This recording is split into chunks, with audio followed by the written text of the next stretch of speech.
और देखिए, अगर अप्रैल के पहले सप्ताह की बात करते हैं तो संसद का बजट सत्र चल रहा था और इसी दौरान में वक्फ संशोधन कानून दोनों ही सदन से पास किया गया, जिसका मुस्लिम समुदाय समेत कई विपक्षी दल विरोध कर रहे थे।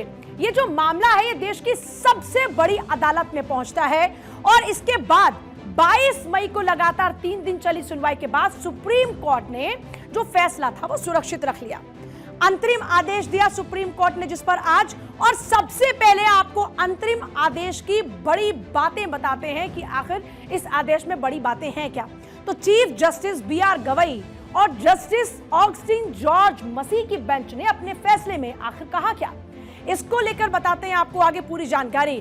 तो देखिए, अदालत ने किस पक्ष की कौन सी दलील को माना, आइए वो आपको समझाते हैं। तो सबसे पहले वक्फ कानून पर रोक लगाने से इनकार कर दिया जाता है। वक्फ कानून पर रोक लगाने से इनकार, कानून लागू रहेगा लेकिन इसके साथ साथ कुछ प्रावधानों पर रोक की बात कही गई। वक्फ बाय यूजर को समाप्त करना प्रथम दृष्टया मनमाना नहीं है। वक्फ एक्ट पर सुप्रीम कोर्ट का यह अंतिम आदेश।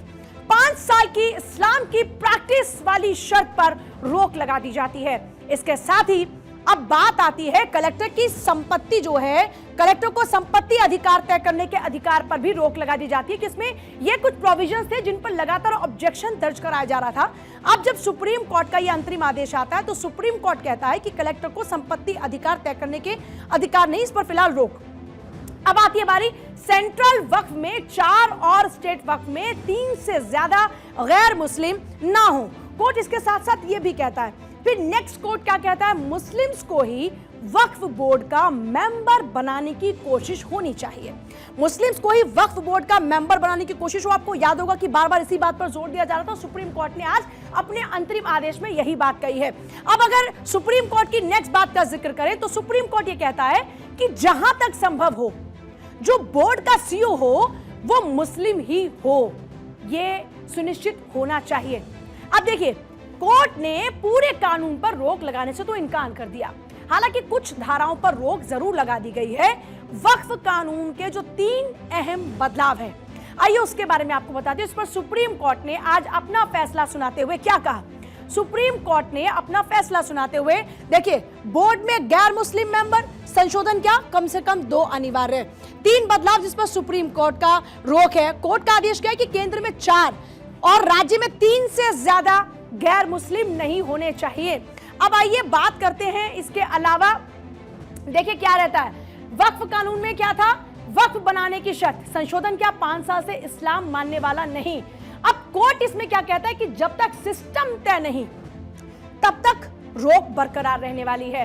अब इसके अलावा वक्फ प्रॉपर्टी का वेरिफिकेशन, वक्फ कानून में पहले यह था, संशोधन हुआ कि जो कलेक्टर है, कलेक्टर की रिपोर्ट आने तक वक्फ संपत्ति नहीं। अब कोर्ट ने क्या कहा, कोर्ट ने कहा कि वक्फ ट्रिब्यूनल या फिर कोर्ट तय करेगा।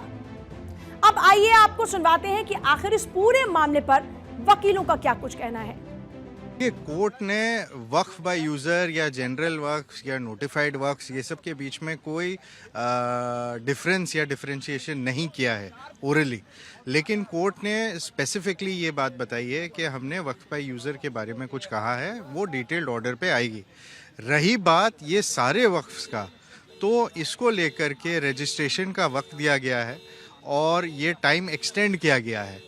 तो जाहिर सी बात है कि ये इसके अंदर ही वक्फ बाय यूज़र हो गए, जो एग्जिस्टिंग वक्फ है, इन सबको मौका दिया जाएगा इस पे आने के लिए।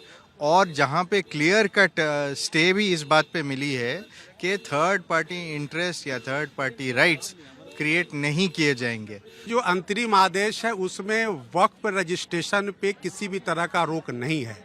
मतलब ये कि जो वक्फ प्रॉपर्टी रजिस्टर्ड नहीं है वो वक्फ प्रॉपर्टी ट्रीट नहीं होगा। बिल्कुल बिल्कुल कर सकते, जो रजिस्टर्ड नहीं है उसको डी नोटिफाई सरकार कर। जो क्लैरिफिकेशन माननीय सर्वोच्च न्यायालय ने दिया है कि नॉन मुस्लिम की संख्या मैक्सिमम 3 वक्फ बोर्ड में हो सकता है। आपको याद होगा कि जब इस मामले की सुनवाई चल रही थी तो solicitor general of India Shri Tushar Mehta साहब ने स्पष्ट कहा था कि जो 5 इयर्स इस्लामिक लॉ प्रैक्टिस का है वो मैं अदालत के ऊपर छोड़ता हूं, अदालत जिस तरह से चाहे, इसीलिए उसको स्टे कर दिया गया है। इसका बहुत ज्यादा इम्पैक्ट अमेंडिंग प्रोविजंस पर नहीं पड़ेगा। तो देखिए, कानून के खिलाफ सुप्रीम कोर्ट ने 5 मुख्य याचिकाओं पर सुनवाई की। इसमें एआईएमआईएम सांसद अजीन ओवैसी की याचिका शामिल थी। याचिकाकर्ताओं की तरफ से कपिल सिब्बल, अभिषेक मनु सिंघवी और राजीव धवन और केंद्र की तरफ से सॉलिसिटर जनरल तुषार मेहता पेश हुए थे और 3 दिन तक सभी पक्षों ने अपनी अपनी दलीलें भी रखी, जिस पर कोर्ट ने आज अपना आदेश दिया। सुप्रीम कोर्ट ने वक्फ बाय यूजर पर राहत देने से सीधे तौर पर इनकार कर दिया। अब वक्फ बाय यूजर है क्या, आइए एक बार वो आपको समझाते हैं कि आखिरकार ये है क्या। तो देखिए, वक्फ बाय यूजर ये एक परंपरा है। वक्फ बाय यूजर एक परंपरा है, ऐसी प्रॉपर्टी जो लंबे वक्त से धार्मिक कामों का इस्तेमाल में है। धार्मिक उद्देश्य में इस्तेमाल की वजह से जो ऐसी प्रॉपर्टीज होती हैं वो वक्फ हो गई, जैसे मस्जिद हैं, जैसे ईदगाह हैं और जैसे कब्रिस्तान है। ऐसी प्रॉपर्टीज की अगर बात करते हैं तो इसमें काफी सारी बातें आती हैं कि तो ये इनके रजिस्टर्ड हो या ना हो, ये वक्फ बाय यूजर ही होंगे। आइए इस पर अश्विनी उपाध्याय का क्या स्टेटमेंट है वो आपको सुनवाते हैं। केवल एक धारा पे स्टे लगाया है जिसमें यह कहा गया था कि जो 5 साल तक इस्लाम को प्रैक्टिस करेगा वही वक्फ कर पाएगा, केवल उस पर रोक लगाया। वो भी इंटरिम रिलीफ है, कोई फाइनल जजमेंट अभी नहीं आया। बाकी और जो प्रोविजन है वो एज इट इज चलते रहेंगे। जो पुराने मुकदमे हैं इस कानून के आने से पहले, वो वक्फ ट्रिब्यूनल में जहां चल रहे थे वो चलते रहेंगे। वक्फ बाई यूजर का कॉन्सेप्ट अब खत्म हो गया है, अब वक्फ बाई ओनर का कॉन्सेप्ट आ चुका है। पहले ये था कि जमीन आप यूज कर रहे हैं, आप ये कह दिया कि हमने 20 साल से 50 साल से इसको यूज कर रहे हैं तो वक्फ कर सकते थे। अब ऐसा नहीं है, अब आपको जमीन की ओनरशिप प्रूव करनी पड़ेगी, उसकी टाइटल प्रूव करनी पड़ेगी। अगर आपको किसी ने गिफ्ट किया, विल किया, उसको प्रूव करना पड़ेगा और वो बाकायदा डीएम उसकी जांच कराएगा। तो डीएम से एक तरीके से जांच के बाद ही आदमी वक्फ कर सकता है। देखिए, सुप्रीम कोर्ट का फैसला जो है उस पर केंद्र सरकार ने अपनी खुशी जाहिर की है। केंद्रीय मंत्री किरण रिजिजू और वक्फ बोर्ड के लिए गठित जेपीसी के अध्यक्ष जगदम्बिका पाल ने कोर्ट के फैसले का स्वागत किया है। वक्फ अमेंडमेंट एक्ट में जो प्रावधान है वो संपूर्ण रूप से पूरे मुस्लिम कौम के लिए फायदा पहुंचाने वाला है और वक्फ बोर्ड के माध्यम से जो मिसयूज होते थे, प्रॉपर्टी जो मिसयूज कब्जा करते थे, वो भी बंद हो जाएगा और वक्फ प्रॉपर्टी से जो भी फायदा होगा वो मुस्लिम महिलाओं के लिए, मुस्लिम बच्चों के लिए, यतीम के लिए, जो बेघर है, जो मुसलमानों में भी जो गरीब है, जो पिछड़ा है, उनके लिए काम आने वाला है।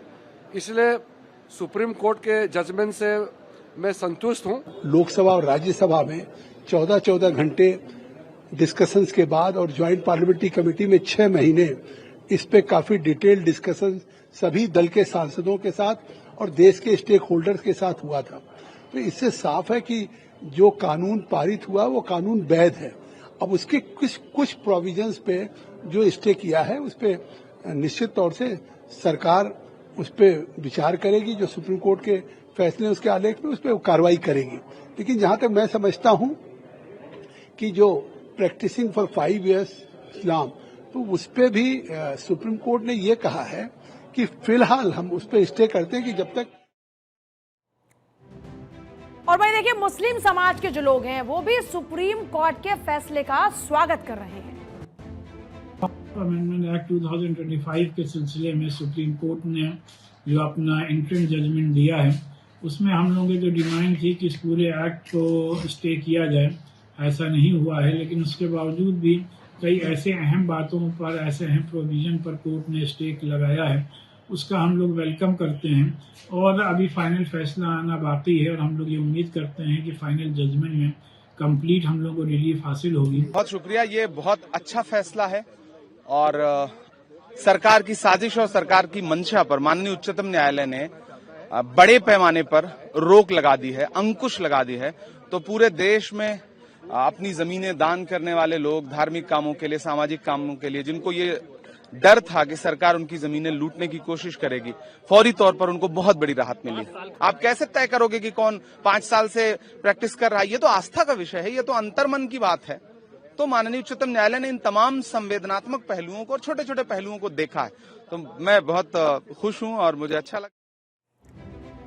और अब आइए समझते हैं कि इस कानून के कौन से मुद्दे हैं जहां अदालत ने मुस्लिम पक्षकारों के हक में फैसला दिया और कौन से वो हैं पहले जहां पर अदालत ने केंद्र की दलील को मानते हुए कानून में कोई बदलाव नहीं किया। तो देखिए मुस्लिम्स के पक्ष में क्या है, 5 साल से इस्लाम मानने का जो कानून था उसको लेकर राहत मिलती है। उचित प्रक्रिया तैयार नहीं होने तक कोर्ट ने क्या किया, कोर्ट ने लगा दिया रोक। उचित प्रक्रिया तक तैयार नहीं होती है तब तक इस नियम पर रोक रहेगी। अब आइए दूसरे पॉइंट की बात करते हैं जिसको बारीकी से समझना आपके लिए बहुत जरूरी है। सुप्रीम कोर्ट ने कानून की धारा 3C2 के प्रावधान पर रोक लगा दी है, तो ये मुस्लिम्स के पक्ष में है। फिर सुप्रीम कोर्ट ने कानून की धारा जो है इसके प्रावधान पर रोक लगा दी है, ये मुस्लिम के पक्ष में है। तो ये जो अभी जो फैसला है वो किसके हक में कहां पर है ये बता रहे हैं आपको। अब देखिए इसके अलावा बात करते हैं तो जो अदालत ने धारा 3C3 है उसको लागू करने पर भी रोक लगा दी है। इसके साथ ही जब ये सेक्शन की बात करते हैं तो अधिकारी को किसी भी संपत्ति को, सरकारी भूमि को लेकर जो भी तय करने का हक दिया गया था उस पर भी कोर्ट ने फैसला दिया। रेवेन्यू रिकॉर्ड में बदलाव करने का अधिकार देती थी। और अब अगर अगले पॉइंट की में बात करते हैं तो जरा समझिए बारीकी से। इस सेक्शन के तहत में राज्य सरकार को वक्फ बोर्ड को अधिकारी के निष्कर्षों के आधार पर अपने रिकॉर्ड को सही करने का जो निर्देश था वो आवश्यक था। अब इसके अलावा बात करते हैं सेक्शन 9 और 14 की, तो यहां पर कोर्ट ने इसके लिए कोटा तय कर दिया है। सेंट्रल वक्फ बोर्ड में अधिकतम 4 और जब स्टेट वक्फ बोर्ड की बात करते हैं तो वहां पर 3 गैर मुस्लिम समुदाय। अब सेक्शन 23 की बात करते हैं तो मुस्लिम को सीईओ के रूप में नियुक्त करने की बात इसमें कही गई है। कोर्ट ने सीधे तौर पर यह कहा कि भाई आप ये कोशिश कीजिए कि यहां पर जो सीईओ हो वो मुस्लिम हो। अब आइए आपको बताते हैं कि किसकी कौन सी दलील कोर्ट ने मानी है। तो सरकार के पक्ष की बात करते हैं तो किसी भी संपत्ति का वक्फ करने के लिए व्यक्ति का संपत्ति पर स्वामित्व होना जरूरी है। सरकार का फैसला उचित है और ये मनमाना नहीं है। अभी तक आप मुस्लिम पक्ष को जाने तो जो फैसला वो मुस्लिम पक्ष में के लिए कितना हक वाला रहा। अब बात आ रही है कि अब जब सरकार के पक्ष की बात आती है, सुप्रीम कोर्ट ने वक्फ बाय यूजर के कॉन्सेप्ट को सही नहीं माना। और इसके अलावा अगर बात करते हैं तो देखिए सेक्शन 3C1 और 2 की बात करते हैं, सरकारी जमीन को वक्फ घोषित नहीं किया जा सकता है। और सबसे बड़ी बात देखिए, इसको बहुत बारीकी से अगर आप समझते हैं तो ये जानिए कि वक्फ घोषित करने से पहले संपत्ति के मालिकाना हक की जांच का जो विचार है वो वैध है। ये पॉइंटर्स थे जो संशोधन किया गया था। इसमें जब कोर्ट ने अपना फैसला दिया तो ये सरकार के पक्ष में।